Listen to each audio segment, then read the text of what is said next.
हिंदुस्तान के इतिहास के काले पन्नों में एक ऐसा नाम दर्ज है जिसकी वजह से कई बेकसूर लोगों की जाने गई। सिर्फ बेकसूर लोग ही नहीं, कई बेकसूर सिखों की भी जाने गई। खालिस्तान। आज की इस वीडियो में जानते हैं कि आखिर खालिस्तान की शुरुआत क्यों हुई, कौन है अमृतपाल सिंह, और आज फिर एक बार 1982 की तरह पंजाब में वैसी सिचुएशन क्यों होने लग रही है। आइए जानते हैं आज की इस वीडियो में। खालिस्तान, इसका शब्द का मतलब है सिखों का एक अपना अलग देश। दरअसल 1929 के दौरान मोतीलाल नेहरू ने लाहौर सेशन के अंदर पूर्ण स्वराज को प्रेजेंट किया था, डिक्लेरेशन ऑफ इंडिपेंडेंस। इसका मतलब था कि ब्रिटिशर्स का इंडिया पर कोई भी कंट्रोल नहीं रहेगा, इंडिया अपना खुद का कॉन्स्टिट्यूशन बनाएगा और अपने देश को खुद कंट्रोल करेगा। डिक्लेरेशन ऑफ इंडिपेंडेंस को मेनली दो ग्रुप्स और एक इंडिविजुअल ने रिजेक्ट किया था। एक इंडिविजुअल भीमराव अंबेडकर और दो मेजर ग्रुप्स थे, मुस्लिम लीग और अकाली दल। अब ये समझते हैं कि इन्होंने आखिर इसे रिजेक्ट क्यों किया। भीमराव अंबेडकर का ये मानना था कि ब्रिटिशर्स के आने के बाद हिंदुस्तान में जाति के आधार पर जो भेदभाव होता था वो काफ़ी हद तक कम हो चुका था। वही ये जो दो ग्रुप्स थे, मुस्लिम लीग और अकाली दल, ये दोनों चाहते थे कि जाति के आधार पर देश को बांटा जाए। जैसे मुस्लिम लीग चाहता था कि मुसलमानों के लिए अलग देश होना चाहिए और अकाली दल चाहता था कि पंजाबियों के लिए, सिखों के लिए एक अलग देश होना चाहिए। इसके बाद 1940 में मुस्लिम लीग ने एक रेजोल्यूशन पास किया, लाहौर रेजोल्यूशन।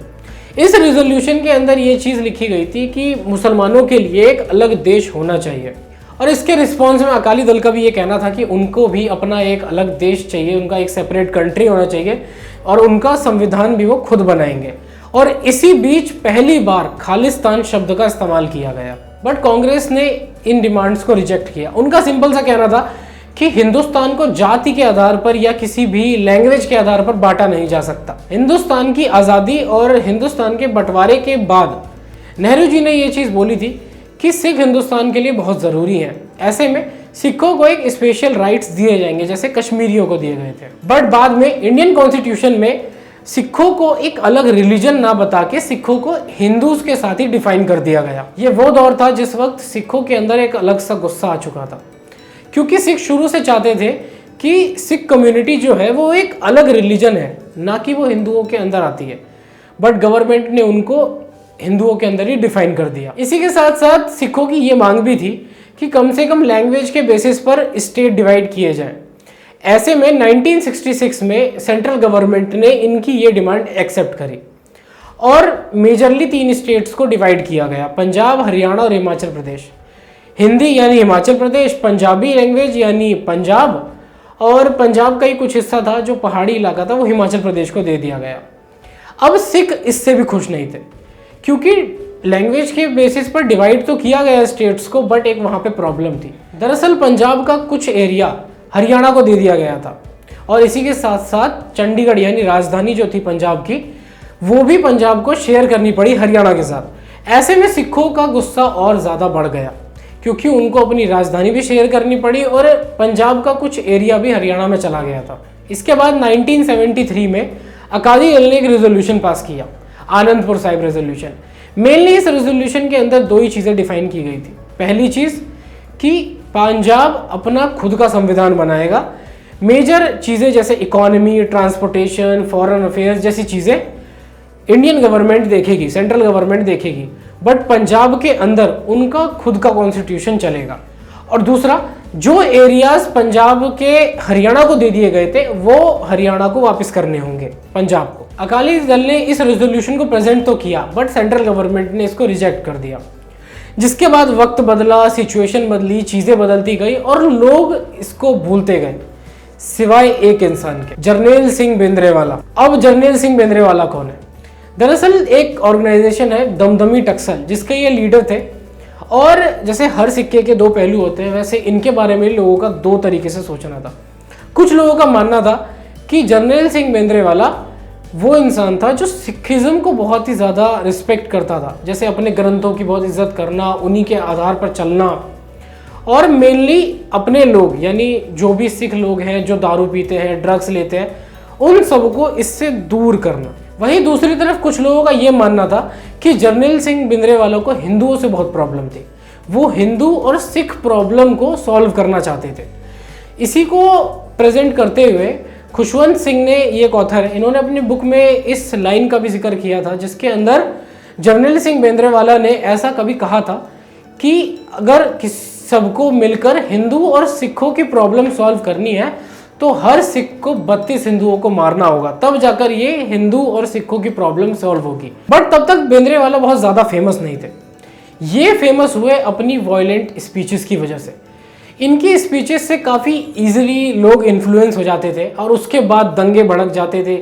यहाँ तक कि इनके साथ के जो लोग थे, जो इनके साथ चलते थे गन्स लेकर, इनके सपोर्टर्स, वो गांव-गांव जाकर पंजाब के गांव में हिंदुओं को डराते धमकाते थे, लड़ाई झगड़े होते थे और कोई भी इनके खिलाफ आवाज़ नहीं उठाता था। इनकी पॉपुलैरिटी बढ़ती चली गई और उसके बाद पूरा पंजाब इनको सपोर्ट करने लगा। सपोर्ट करने का मेन रीज़न सिर्फ इनकी स्पीचेस ही नहीं था, इसका एक और रीज़न था। दरअसल जब भी सेंट्रल गवर्नमेंट कोई भी ऐसी पॉलिसी लाती थी या कोई भी स्कीम लाती थी जिससे किसानों का फ़ायदा हो, तो उस समय पे पार्टियों को ये बोला जाता था कि वो अपने एरिया से गरीब किसानों को लाएंगे और उनको समझाएंगे, सिखाएंगे कैसे चीज़ें की जाती हैं और उनको प्रेजेंट करेंगे। पर यहाँ पर भी अकाली दल ने जितने भी लोगों को प्रेजेंट किया था वो सारे बड़े बड़े फार्मर्स थे, यानी ये ज़मींदार फार्मर्स थे, बहुत पैसे वाले लोग थे। ऐसे में गरीब किसान दोनों तरफ से मरता रहा। तो उन्होंने भी ये चीज़ सोचा कि क्यों ना इसको सपोर्ट किया जाए, क्योंकि भिंद्रावाला उनके सपोर्ट के लिए खड़ा था, गरीब किसानों की बातें करता था, सिखों के लिए बातें करता था, उनके लिए आवाज़ उठाता था। ऐसे में उसकी पॉपुलैरिटी बढ़ती ही चली गई, लोगों का सपोर्ट उनको आने लगा, वो भी बहुत ज़्यादा। जब भिंद्रावाला की स्पीचेस की वजह से वायलेंस काफ़ी ज़्यादा बढ़ने लगा, तब जाके सेंट्रल गवर्नमेंट ने एक ऑपरेशन फाउंड किया, operation blue star. Operation blue star conduct करने का एक और रीज़न था। दरअसल भिंद्रावाला को ये चीज़ पता थी कि उनकी स्पीचेस की वजह से वायलेंस काफ़ी ज़्यादा भड़क रहा है। ऐसे में उनको ये भी पता था कि उनको गवर्नमेंट अरेस्ट कर सकती है, बट रीज़न ये था कि उनके सपोर्टर्स पूरे स्टेट के अंदर वायलेंट हो जाते, जगह जगह दंगे भड़क जाते, जिसकी वजह से वो उनको अरेस्ट नहीं कर रहे थे। और ऐसे में भिंद्रावाला ने भी सोचा कि क्यों ना एक सेफ जोन बनाया जाए जहाँ से बैठ के वो ऑपरेट कर सके। तो ऐसे में उन्होंने गोल्डन टेम्पल को अपना चुना। गोल्डन टेम्पल में एक जगह है जहाँ पर वो मीटिंग करते थे, वो वहीं रहते थे और वहीं से वो पूरा पंजाब में ऑपरेट करते थे खालिस्तान को। ऑपरेशन ब्लू स्टार का कंडक्ट करने का मेन रीज़न था भिंद्रावाला को मारना, क्योंकि इसी की वजह से पंजाब में वायलेंस काफ़ी ज़्यादा भड़क चुका था। काफ़ी सिखों का ये मानना था कि इनके सिद्धांत गलत है, वही कुछ लोगों का ये भी मानना था कि इनके सिद्धांत सही हैं।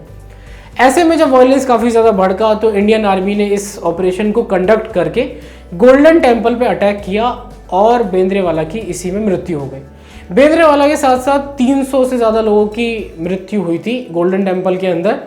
ये गवर्नमेंट के डाटा के हिसाब से है। वही अगर बात की जाए इंडिपेंडेंट ऑर्गेनाइजेशन की, तो उनके हिसाब से 3000 से ज़्यादा लोग इस ऑपरेशन ब्लू स्टार में मरे थे। अब इनके मरने का एक और रीज़न था। दरअसल जिस टाइम पर ऑपरेशन ब्लू स्टार कंडक्ट किया जा रहा था, उसी वक्त गोल्डन टेम्पल पे उन मिलिटेंट्स और भिंद्रावाला के अलावा कई सारे आम लोग भी थे।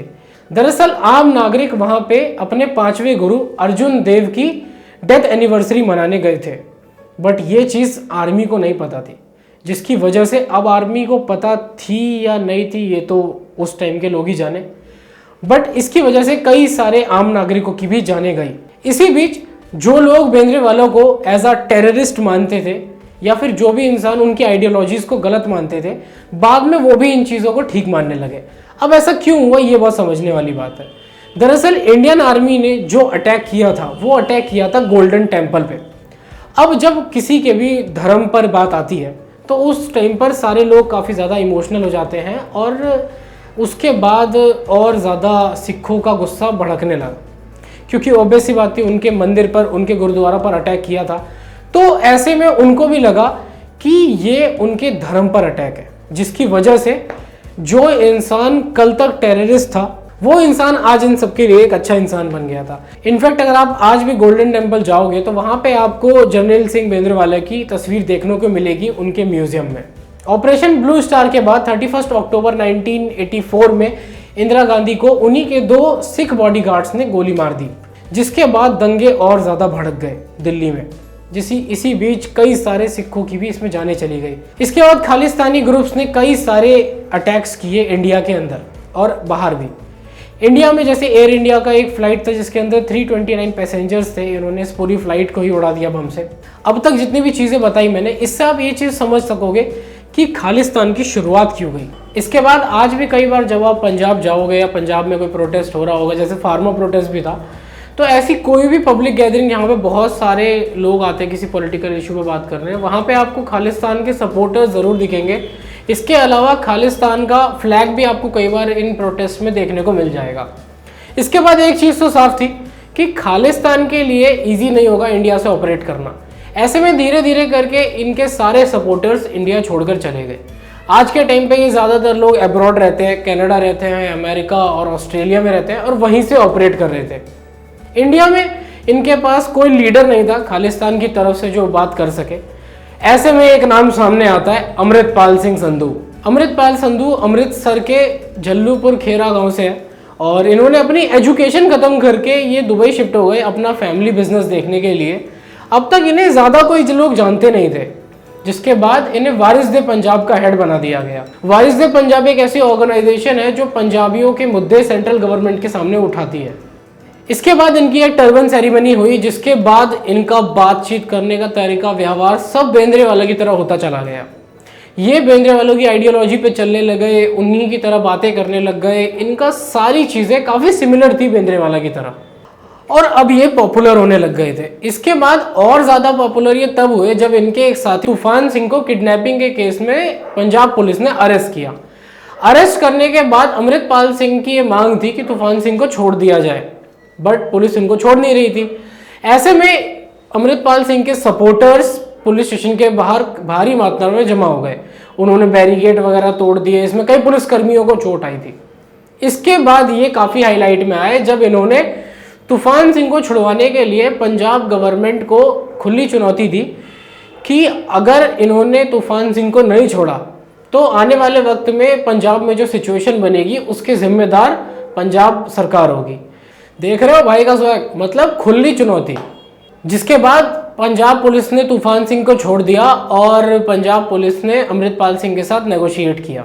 ये सारे इंसिडेंट्स पंजाब में बार बार होते रहे हैं। अभी तक जितना भी बचा है ये सारे इंसिडेंट तो हो चुके हैं, बट इन फ्यूचर में भी ये सारी चीज़ें बार बार देखने को मिलेगी। आज कोई पहली बार पंजाब में ऐसा नहीं हो रहा है, बट समझ में एक बात ये नहीं आती कि आखिर ऐसा होता क्यों है। तो इसका मेनली दो रीज़न है, एजुकेशन और जॉब अपॉर्चुनिटीज़। दरअसल पंजाब के अंदर एजुकेशन सिस्टम जो है वो काफ़ी ख़राब है। इसके अलावा वहाँ पे जॉब अपॉर्चुनिटीज़ भी काफ़ी कम है, जिसकी वजह से लोग कहीं ना कहीं काफ़ी कम टाइम पे इजीली इन्फ्लुएंस हो जाते हैं। इसके बाद लास्ट में एक ही बात बोलूँगा कि इंडिया आज दुनिया की 5th लार्जेस्ट इकोनॉमी है, इतना फास्ट डेवलप कर रहा है, बावजूद इसके हमारे देश में आज भी आप देखोगे तो जाति के आधार पर लोग लड़ते दिखाई देंगे।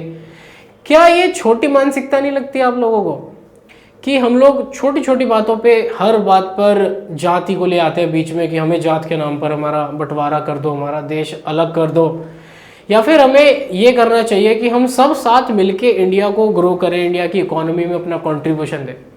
आप क्या सोचते हो कमेंट करके बताओ। इसके अलावा वीडियो अच्छी लगी हो तो लाइक करो, चैनल को सब्सक्राइब कर लो ऐसी वीडियोस देखने के लिए।